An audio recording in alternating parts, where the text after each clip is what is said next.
هو الذي أرسل رسوله بالهدى ودين الحق ليظهره على الدين كله وكفى بالله شهيدا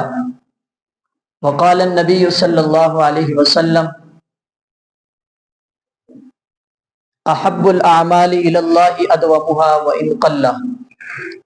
أو كما قال عليه الصلاة والسلام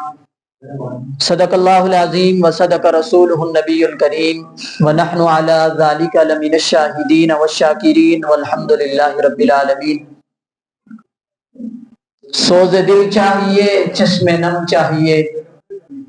سوز دل چاہیے چشم نم چاہیے، شوق طلب معتبر چاہیے۔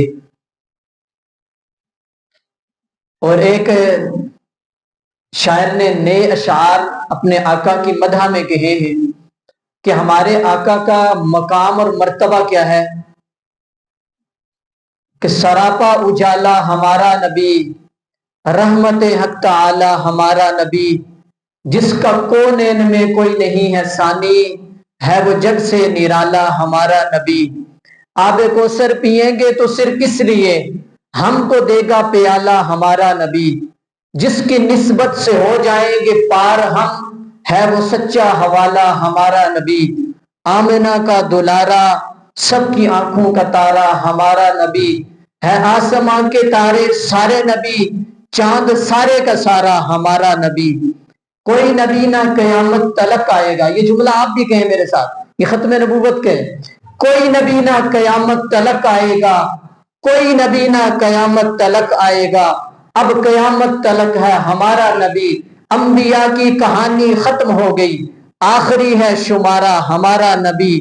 آخری ہے شمارہ ہمارا نبی۔ انتہائی قابل صد احترام معزز و محترم سامعین، سماعت فرمانے والی اسلامی ماؤں بہنوں، آج کی یہ محفل خالصتاً اللہ وحدہ لا شریک اور اس کے محبوب جناب محمد الرسول اللہ صلی اللہ علیہ وسلم کے پاک نام کے ساتھ منعقد کی گئی ہے۔ میں سب سے پہلے تو اس مسجد انتظامیہ کو اور ان کے معاونین کو اپنی طرف سے مبارکباد دیتا ہوں کہ یہ جو مسجد میں بیٹھنا اور یہ محافل منعقد کرنا یہ کوئی عام بات نہیں ہے۔ اگرچہ آج کل کی مادیت پرستی کے دور میں سوشل میڈیا کا دور ہے، لوگ مسجد میں بیٹھنے والوں کو دیوانہ سمجھتے ہیں اور وہ یہ کہتے ہیں کہ دنیا تو چاند پہ پہنچ گئی ہے اور یہ لوگ آج تک اسی طرح چٹائیوں پہ بیٹھے ہوئے ہیں۔ ہمیں یہ باتیں سننے کو ملتی ہیں، ہم سے لوگ کرتے ہیں کہ لوگ کہاں کہاں پہنچ گئے اور اب تک آپ باتیں وہ مدینے والے کی کر رہے ہیں۔ ہم ان کو یہ کہتے ہیں کہ مدینے والے کو چھوڑ کر ملتا ہی کچھ نہیں، جس کو جو کچھ ملا وہ مدینے والے کے صدقے ملا۔ اور میرا اور آپ کا یہ ایمان اور عقیدہ ہونا چاہیے کہ اس کائنات کو وجود ملا تو میرے اور آپ کے نبی کی وجہ سے، اور آج میں اور آپ جو کچھ ہیں وہ بھی اپنے نبی کے صدقے ہیں۔ اور نبی کا نام لیے بغیر اگر کوئی یہ کہے کہ میں کچھ ہوں تو یقین جانیے کہ وہ شخص اپنے آپ کو انسان بھی نہ کہے۔ اس لیے کہ ایک ہندو شاعر نے کہا کہ عشق ہو جائے کسی کو محمد سے تو کوئی چارہ تو نہیں ہے ہندو، لیکن نبی کی سیرت کے ساتھ نبی کے اخلاق اور رویے اور برتاؤ کی وجہ سے وہ یہ کہنے پہ مجبور ہو گیا کہ عشق ہو جائے کسی کو محمد سے تو کوئی چارہ تو نہیں، فقط مسلم کا محمد پہ اجارہ تو نہیں، کہ محمد صرف مسلمانوں کے تو نہیں ہے، اگر ہندو بھی ان کے اوپر ان کے ساتھ محبت کرنے والے بن جائیں تو یہ دل رب کے قبضے میں ہے، وہ رب جس کو موڑ دے جہاں چاہے جس انداز میں موڑ دے وہ کر سکتا ہے۔ تو یہ میری اور آپ کی خوش بختی ہے، ہماری اللہ تعالیٰ نے ہمیں چن کے مسجد میں لایا، اس پہ اللہ کا شکر ادا کرنا ہے۔ اور دوسری بات یہ بھی کرنی ہے کہ اس میں کوئی گھمنڈ میں فخر میں ناز میں نہیں آنا کہ میرا اور آپ کا کوئی کمال ہے، ایسا نہیں ہے۔ میں اور آپ ہمیشہ گھر میں اس بندے کو بلاتے ہیں جس کے ساتھ ہمیں پیار محبت ہمدردی ہو، اور یہ ہے رب کا گھر۔ رب بھی انہی لوگوں کو بلاتا ہے کہ جن کے ساتھ وہ محبت کرتا ہے، وہ بادشاہوں کا بادشاہ ہے، اور ایسا نہیں ہو سکتا کہ جو لوگ اس کے باغی ہوں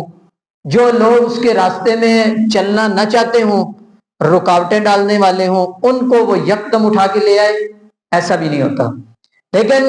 میں یہ جو کہہ رہا ہوں کہ آپ نے غرور نہیں کرنا، تکبر نہیں کرنا، حسد نہیں کرنا، گھمنڈ میں نہیں آنا کہ میں نے بڑا کوئی تیر مار دیے، یہ محض اللہ کا فضل و کرم ہے کہ مجھے اور آپ کو اس نے یہاں لایا، بٹھایا، اور پھر اپنے اور اپنے پیارے حبیب صلی اللہ علیہ وسلم کی بات کرنے اور سننے کی توفیق بخشی۔ اب میرا اور آپ کا کام یہ ہے کہ نبیوں کا سلسلہ تو ختم ہو چکا، پیغمبر کے دور میں جن لوگوں نے کلمہ پڑھا، ان کے ساتھ چلے، ان کو کہتے ہیں صحابی، وہ بھی سلسلہ ختم ہو گیا، چونکہ انبیاء اب آنا نہیں، سلسلہ ختم ہو گیا۔ تو جو اگر وہاں مدینے میں بھی جائے، اگرچہ میرے اور آپ کے حبیب روزے میں زندہ سلامت موجود ہیں، ہمارا عقیدہ ہے کہ ہمارے نبی روزے میں ہیں، زندہ ہیں، اور اب انہوں نے کہا کہ جو دور سے درود پڑھتا ہے وہ درود مجھے سنایا جاتا ہے، مجھے پہنچایا جاتا ہے، اور جو قریب جا کے وہاں پر پڑھے تو اللہ کے نبی خود سن رہے ہوتے ہیں۔ اور جب اللہ کے نبی نے کہہ دیا تو میرا اور آپ کا یہ عقیدہ اور ایمان ہونا چاہیے کہ ہم میں سے کسی نے اللہ کو نہیں دیکھا، اسی نبی نے کہا کہ ایک ذات ہے جو دنیا کو چلانے والی ہے، ہم نے مان لیا۔ یہ جملہ بھی ہمارے نبی نے کہا کہ من صلی علی عند قبری سمعتہ ومن صلی علی نائیا ابلغتہ، جو بندہ میرے قبر کے پاس آ کے درود پڑھے میں سن رہا ہوتا ہوں، جو دور سے پڑھا جائے فرشتے پہنچا دیتے ہیں۔ تو عقیدے کی بات بھی ضروری ہے کہ اس وقت تک، میں نے شاید جمعے والے دن بھی یہ الفاظ دہرائے تھے کہ کوئی بندہ بھی اس وقت تک اپنے عمل کا اجر نہیں پائے گا جب تک اس کا عقیدہ درست نہ ہو، اور عقیدے میں بنیادی چیز ہے عقیدہ توحید،